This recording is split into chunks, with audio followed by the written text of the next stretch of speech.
नमस्कार, आप देख रहे हैं इंडिया न्यूज और मैं हूं आपके साथ निकिता। वक्त हो चला है बड़ी खबरों का, हमारी स्पेशल ग्राउंड जीरो रिपोर्ट से। तो सबसे पहली खबर हम आपको बताएंगे मुरादाबाद और मेरठ से है, जहां पर नमाज को लेकर मुरादाबाद टू मेरठ संग्राम मच गया है। मुरादाबाद में नमाजियों का जमकर हंगामा। आपको बता दें, मेरठ में आपस में ही नमाजी भिड़ गए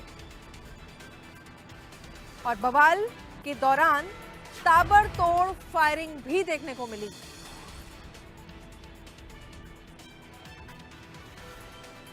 ऐसे में नमाज को लेकर के मुनव्वर फारूकी की अपील, कहा सड़क पर नमाज पढ़ने दे मेरठ पुलिस। तो नमाज को लेकर के फिर से मुरादाबाद टू मेरठ संग्राम, जहां पर बवाल के दौरान फायरिंग और साथ ही पथराव भी हुए। तो चलिए अब सीधा रुख करेंगे मेरठ का, जहां पर मेरे सहयोगी पंकज गुप्ता मेरे साथ जुड़ गए हैं। पंकज, क्या है मामला, क्यों इतना घमासान और संग्राम मच रहा है और इस कदर की वहां फायरिंग और पथराव भी हो रहा है? जी बिल्कुल, बता दूं आपको कि मेरठ के जानी क्षेत्र का मामला है, जहां पर एक ही समुदाय के लोग आज जिस वक्त कब्रिस्तान में दुआएं पढ़ी जा रही थी, उस टाइम वहां पर दोनों पक्ष में जमकर लात घोंसे चले हैं, फायरिंग हुई है, लाठी डंडे चले और तस्वीर साफ काफी कुछ बयां कर रही है कि कितना भयंकर इनके द्वारा यानी कि जो है उत्पात मचाया गया है। लाठी डंडे वहां पर चले, जो आसपास के आने जाने वाले लोग थे उन्होंने वहां से भागकर अपनी जान बचाई है और उसके बाद काफी देर बाद वहां पर पुलिस पहुंची है। 5 लोगों को हिरासत में लिया है और उनसे पूछताछ की जा रही है। और लेकिन सबसे पहले मैं बता दूं कि आखिरकार दोनों जो आपस में जो एक ही समुदाय के जो दोनों लोग हैं वो क्यों भिड़े। कल यानी कि ये दोनों परिवार के बच्चे बाजार में खरीदारी कर रहे थे, इसी बीच इन दोनों परिवार के बच्चों के बीच किसी बात को लेकर कहा सुनी हुई थी और ये मामला यानी कि 4 लोगों के द्वारा बैठा के निपटा दिया गया था। लेकिन आज जिस तरह ये दोनों ही परिवार यानी कि जब शमशान घाट में कब्रिस्तान में ये लोग पहुंचे थे, तो आमने सामने जब हुआ तो इनको यानी कि एक दूसरे को इन्होंने जो है टोंटबाजी करना शुरू कर दिया और इतने में ही देखते देखते वहां पर घमासान शुरू हो गया। हालांकि इसमें 5 लोगों की गिरफ्तारी हुई है। पुलिस लगातार दबिश दे रही है और जिन घरों पर पुलिस की दबिश अब तक इसमें दी गई है, उनके घर पर अभी केवल महिलाएं हैं और पुरुष अभी उनमें फरार है। जी, तो जिस तरीके से यहाँ पर अपील भी की गई है, यहाँ पर जो नमाज पढ़ने के लिए मुनव्वर फारूकी भी अपील कर रहे हैं कि सड़क पर नमाज पढ़ने दे मेरठ पुलिस। इसके बाद मेरठ पुलिस का क्या कुछ कहना है?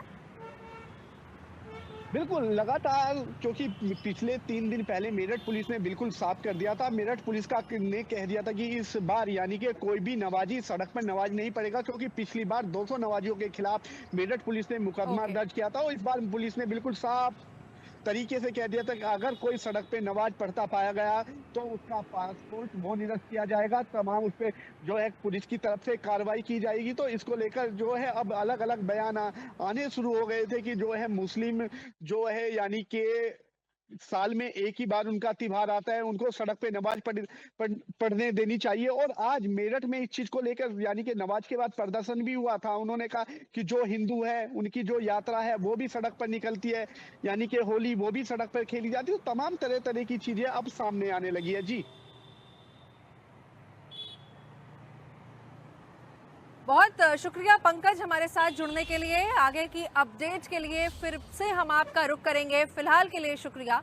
तो बढ़ते हैं अगली खबर की ओर, जो आ रही है सहारनपुर से, जहां पर फिलिस्तीनी झगड़ा हुआ है। और आपको बता दें, जिस तरीके से सहारनपुर में माहौल खराब करने की कोशिश की गई है,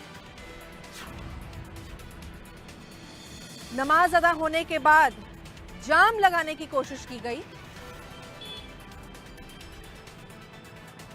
और वहां पर झंडा लहराते हुए फिलिस्तीन के नारे भी लगाए गए। और इसके बाद मुस्लिम लोगों ने काली पट्टियां भी बांध ली। तो सहारनपुर से हम आपको ये खबर बता रहे हैं जहां पर माहौल खराब करने की कोशिश की गई।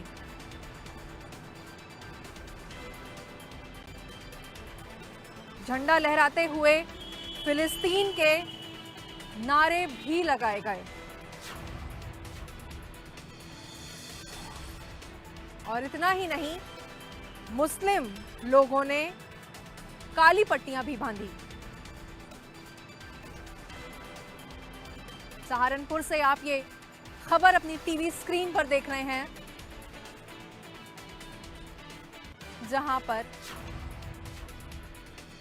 फिलिस्तीनी झगड़ा होता हुआ दिखा।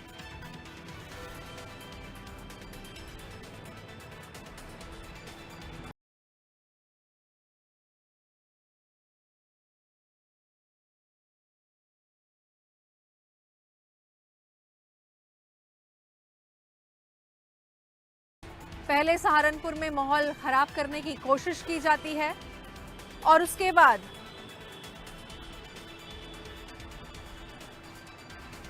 माहौल खराब करने की कोशिश करते हैं। तो सीधा रुख करेंगे चंद्रभान सिंह का। मेरे सहयोगी जुड़ गए हैं मेरे साथ। चंद्रभान, ये फिलिस्तीन का झगड़ा आखिर क्यों, क्या कुछ वजह है जो नमाज के बाद जाम भी लगाया गया? जी बिल्कुल, देखिए कि नमाज के बाद में जो ये घटना हुई है घंटाघर चौराहे की है, जो सहारनपुर का सबसे मुख्य चौराहा है।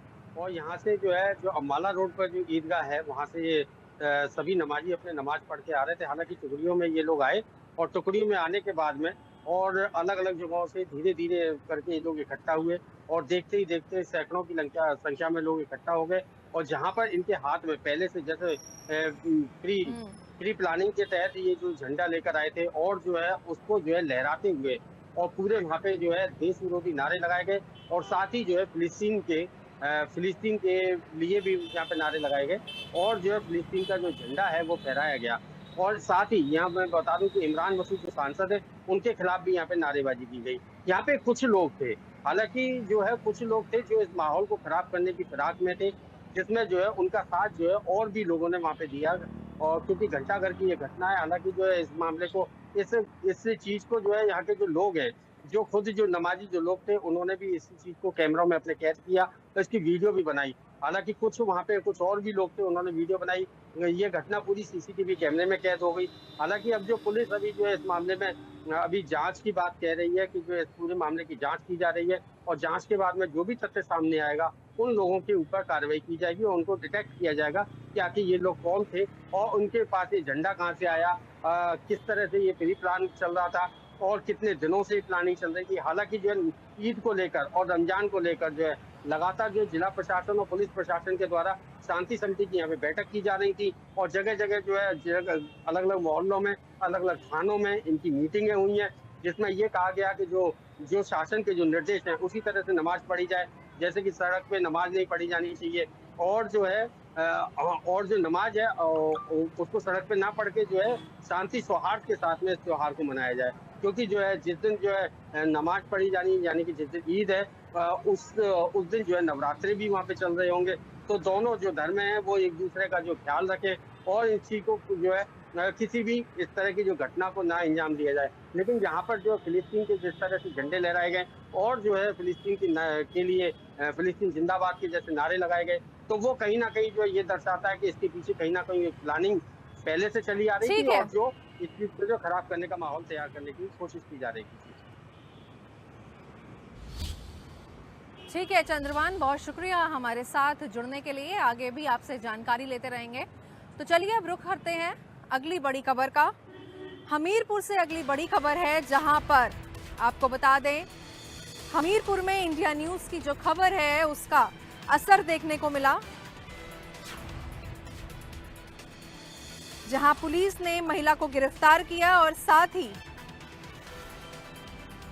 अब पुलिस महिला से पूछताछ कर रही है।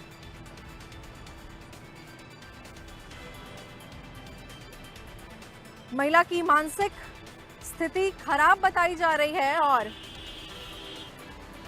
डीएम ऑफिस समेत 7 होमगार्ड पर कार्रवाई होगी। अब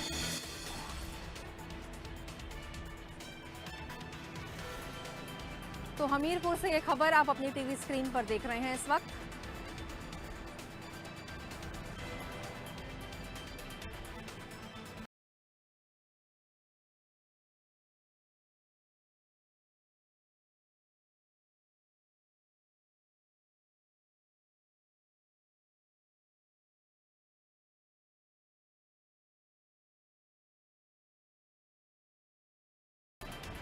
तो डीएम ऑफिस के बाहर नमाज पढ़ने का ये जो पूरा मामला है हमीरपुर से सामने आ रहा है।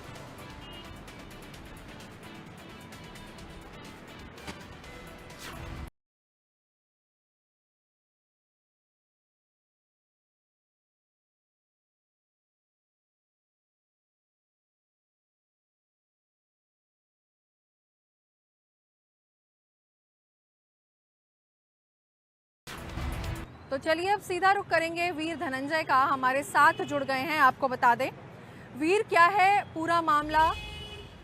महिला की हालांकि पुलिस मानसिक संतुलन खराब बता रही है।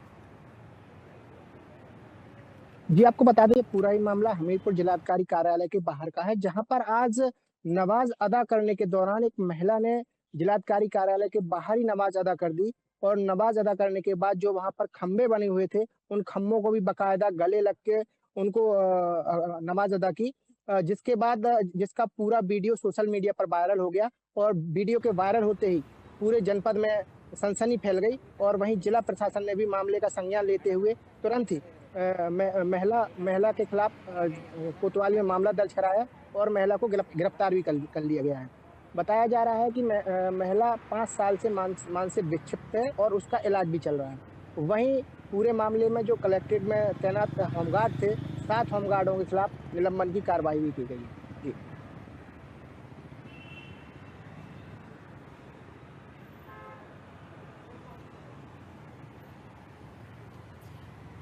जिस तरीके से आपको ये भी जानकारी लेना चाहेंगे कि आखिरकार महिला की जहां मानसिक हालत खराब बताई जा रही है, ऐसे में डीएम ऑफिस में 7 होमगार्ड पर भी कार्रवाई की गई है। जी देखिए, बिल्कुल पूरे मामले की फिलहाल जांच पड़ताल गहनता से जांच पड़ताल की जा रही है। सीसीटीवी फुटेज खंगाले जा रहे हैं कि आखिर महिला किस तरीके से कलेक्ट्रेट कार्यालय परिसर में पहुंची और किस तरीके से उसने वहां पे पूरे ही तरीके से नमाज को अदा किया। होमगार्ड आखिर कहां पे तैनात थे और उन्होंने आखिर महिला को क्यों नहीं देख पाया, या फिर कोई और पहलू इसके पीछे है, किसी और शरारती तत्वों ने महिला को कहीं अंदर तो नहीं भेजा है और उन किसी शरारती तत्वों को तो इस पूरे मामले में हाथ नहीं है। पूरे मामले की गहनता से जांच की जा रही है। हालांकि इंडिया न्यूज़ ने पूरी खबर को प्रमुखता से खबर को दिखाया और खबर दिखाए जाने के बाद तुरंत ही महिला को गिरफ्तार भी किया गया और 7 होमगार्डों के खिलाफ निलंबन की कार्रवाई की गई है। चलिए, बहुत शुक्रिया हमारे साथ जुड़ने के लिए। अब रुख करेंगे सीधा अगली बड़ी खबर का, जो देहरादून से आ रही है। आपको बता दें जहां पर पुष्कर सिंह धामी की अगर बात करें तो उन्होंने हाल जाना और साथ ही देवभूमि में सिंघाड़े के आटे को लेकर कोहराम मचा।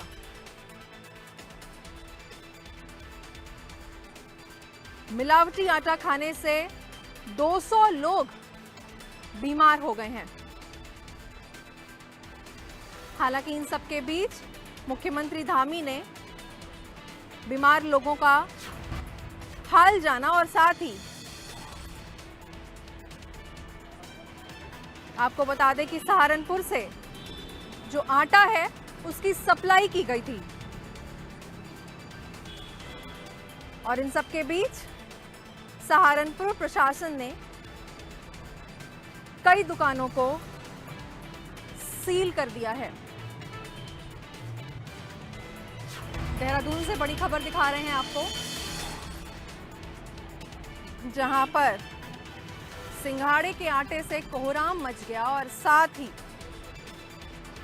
उसे खाने से 200 लोग बीमार हो गए।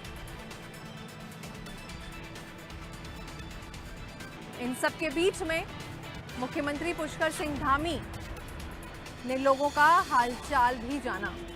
चलिए अब सीधा रुख करेंगे देहरादून से। मेरे सहयोगी सचिन इस वक्त साथ जुड़ गए हैं। सचिन, क्या कुछ है पूरा मामला? 200 लोग बीमार बताए जा रहे हैं गड़बड़ खाना खाने से। बताइए क्या कुछ, अपडेट कीजिए। देखिए, जिस तरीके से मैं आपको बताना चाहूंगा, बस हम देहरादून की बात करें या हरिद्वार की बात करें, जिस तरीके से कुत्तों का आटे खाने से जो है जो 200 लोग हैं वो बीमार हुए, ये कहीं ना कहीं जो है एक सवाल है। जिस तरीके से जो खाद्य सुरक्षा विभाग है उस पर भी सवाल है। मैं इस जगह खड़ा हूँ जहाँ पर जो है जिस दुकान को जो है सीज किया गया है। ये देहरादून में ऐसी कई दुकानें हैं, लेकिन जो लोकल क्षेत्र पड़ता है ये अग्रवाल ट्रेडर्स है। आप देख सकते हैं कि सबसे पहले तो मैं दिखाना चाहूंगा, विजुअल के माध्यम से देखोगे आप तो गंदगी का अंबार यहाँ पर लगा हुआ है। यहाँ पर जो है यहाँ पर आटे का सामान दिया जाता है, आटा दिया जाता है, चावल दिए जाते हैं, यानी कस्टमर यहाँ पर खरीदारी के लिए आते हैं।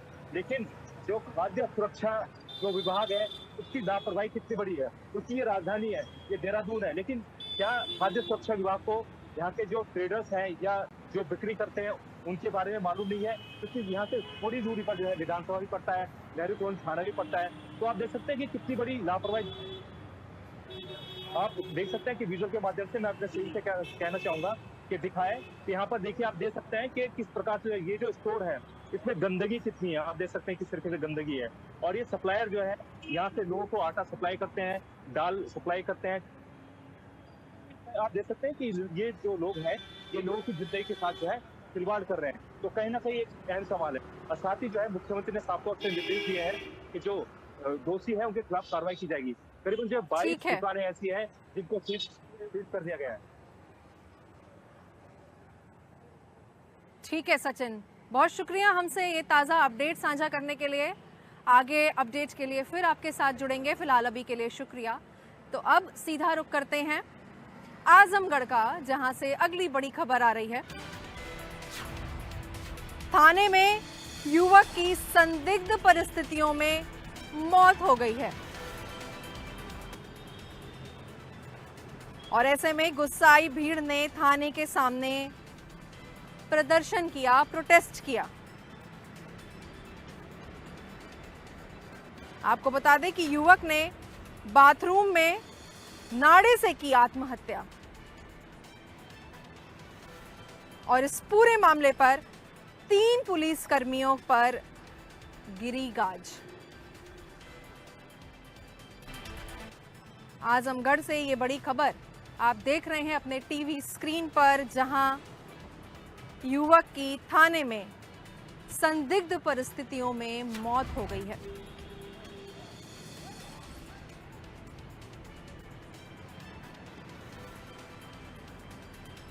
चलिए अब इसी खबर पर सीधा रुख करेंगे। अतुल मेरे सहयोगी आजमगढ़ से जुड़ गए हैं। अतुल, क्या कुछ पूरा मामला है? युवक की थाने में संदिग्ध परिस्थितियों में मौत बताई जा रही है, क्या कुछ तफ्तीश के बाद चीजें सामने आई हैं? अपडेट करें। जी, जैसा कि आपको बताते हैं, प्रेम प्रसंग का मामला था। इसी में जो है पुलिस ने जो है कल शाम को एक युवक को लेकर थाने आई थी। थाने में उसने बैठाया था और रात भर उसको थाने में रखने के बाद सुबह उसकी चालान करके मुकदमा कायम कर लिया था। चालान करके उसको न्यायालय में पेश करना था, लेकिन सुबह बाथरूम में जाने के बाद उसने बताया कि हमको बाथरूम जाना है, तो गार्ड ने लेके गया बाथरूम में। बाथरूम में उसने जो है अपना जो पैजामे पहने हुए पैजामे के नाड़े से जंगले के सहारे फांसी लगा के आत्महत्या कर लिया, जिसको पुलिस ने जो है संदिग्ध माना है। तमाम इन्वेस्टिगेशन चल रहे हैं। हालांकि पुलिस अधीक्षक महोदय ने जो है थाना प्रभारी, उप निरीक्षक और एक कांस्टेबल को निलंबित कर दिया तत्काल प्रभाव से।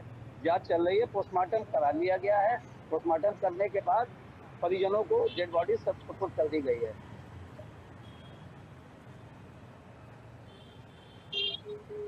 चलिए, बहुत शुक्रिया अतुल आपका हमारे साथ जुड़ने के लिए और ये ताज़ा अपडेट साझा करने के लिए। तो अब अगली खबर का रुख करेंगे, जहां पर सूबे की राजधानी लखनऊ से सूत्रों के हवाले से ये बड़ी खबर आ रही है। नवीन कपूर के खिलाफ विजिलेंस जांच जो चल रही थी वो फिलहाल पूरी हो गई है। उत्तर प्रदेश प्रोजेक्ट कॉरपोरेशन में पूर्व एमडी हैं नवीन। आय से अधिक संपत्ति के मामले में ये पूरा एक्शन हुआ है नवीन कपूर पर। तो लखनऊ से ये बड़ी खबर। तो चलिए सीधा रुख करेंगे लखनऊ से। मेरे सहयोगी अभिषेक इस खबर पर मेरे साथ जुड़ गए हैं। अभिषेक, क्या कुछ है पूरा मामला? जो इन पे विजिलेंस जांच थी वो फिलहाल पूरी हो गई है और आय से ज्यादा अधिक संपत्ति इनके पास थी ऐसा बताया गया। अपडेट करें। बिल्कुल निकिता, नवीन कपूर जो पूर्व एमडी थे प्रोजेक्ट कॉरपोरेशन के, यूपी प्रोजेक्ट कॉरपोरेशन वो कार्यदायी संस्था है जिसके जिम्मे उत्तर प्रदेश की कई फ्लैगशिप योजनाएं, कई विकास के महत्वपूर्ण कार्य होते हैं।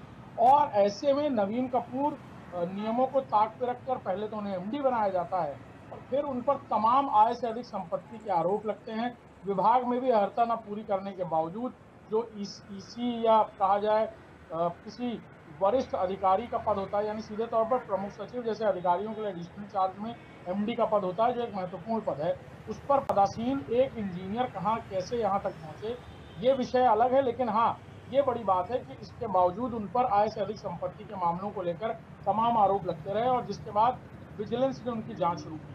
जानकारी मिल रही है सूत्रों के मुताबिक निकिता कि ये जांच अब पूरी हो गई है और जल्द ही ये जांच टेबल की जाएगी। इसके बाद कई सारी जानकारियां और निकलकर सामने आएंगी।